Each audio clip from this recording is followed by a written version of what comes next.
नमस्कार। मैं संजीव कुमार आज योगी कथामृत ऑटोबायोग्राफी ऑफ अ योगी, जिसे लिखा है श्री श्री परमहंस योगानंद जी ने, इसके कुछ महत्वपूर्ण अंशों को मैं आपके सामने प्रस्तुत कर रहा हूँ। इस किताब के बारे में न्यूयॉर्क टाइम्स ने कहा, एक अद्वितीय वृत्तांत।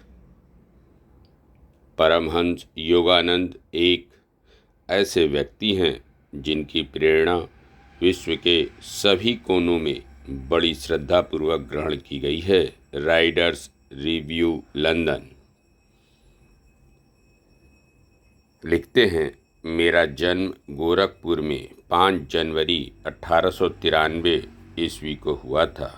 मैं मुकुंदलाल घोष अर्थात योगानंद, भाइयों में दूसरा और माता पिता की चौथी संतान था।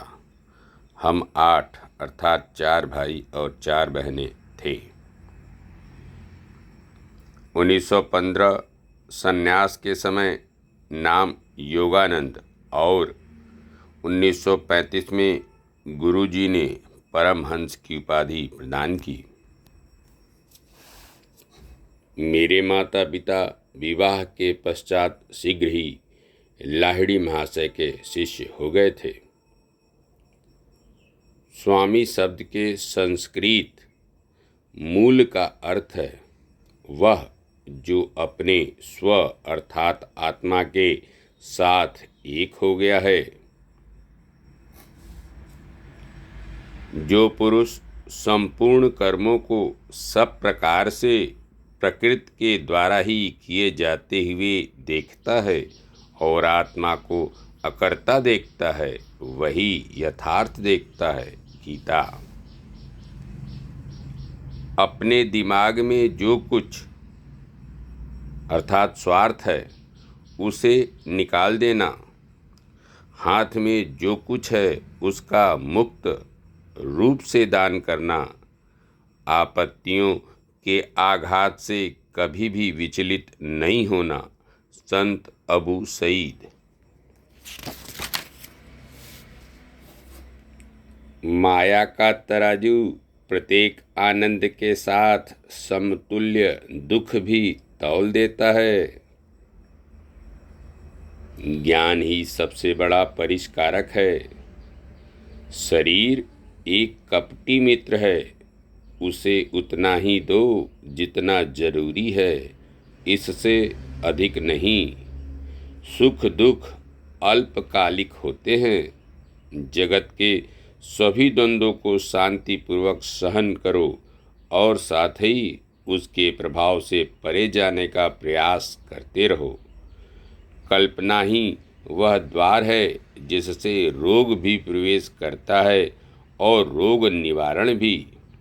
बीमार होने पर भी बीमारी के अस्तित्व में विश्वास मत करो। उपेक्षित अतिथि अपने आप भाग जाएगा। श्री युक्तेश्वर जी आगे लिखते हैं, जब तक तुम इस धरा की मुक्त हवा का श्वास ले रहे हो तब तक बदले में कृतज्ञतापूर्वक सेवा देना तुम्हारा कर्तव्य है। केवल जो समाधि की श्वास रहित अवस्था है उसमें प्रतिष्ठित हो गया है, वही जगत के कर्तव्यों से मुक्त है। जागृत अवस्था में मनुष्य इंद्रियों सुखों के उपभोग के लिए असंख्य आयास प्रयास करता है। जब सारी इंद्रियां थक जाती हैं तो वह सामने जो सुख उपस्थित है उसे भी भूलकर सो जाता है, ताकि अपने स्वभाव में अपनी आत्मा में विश्रांति का आनंद ले सके। इस प्रकार इंद्रियातीत आनंद सहज सुलभ है और इंद्रिय सुख से जिसकी परिणति सदा दुख में ही होती है, कहीं अधिक श्रेष्ठ है शंकराचार्य। शेष अगले अंक में।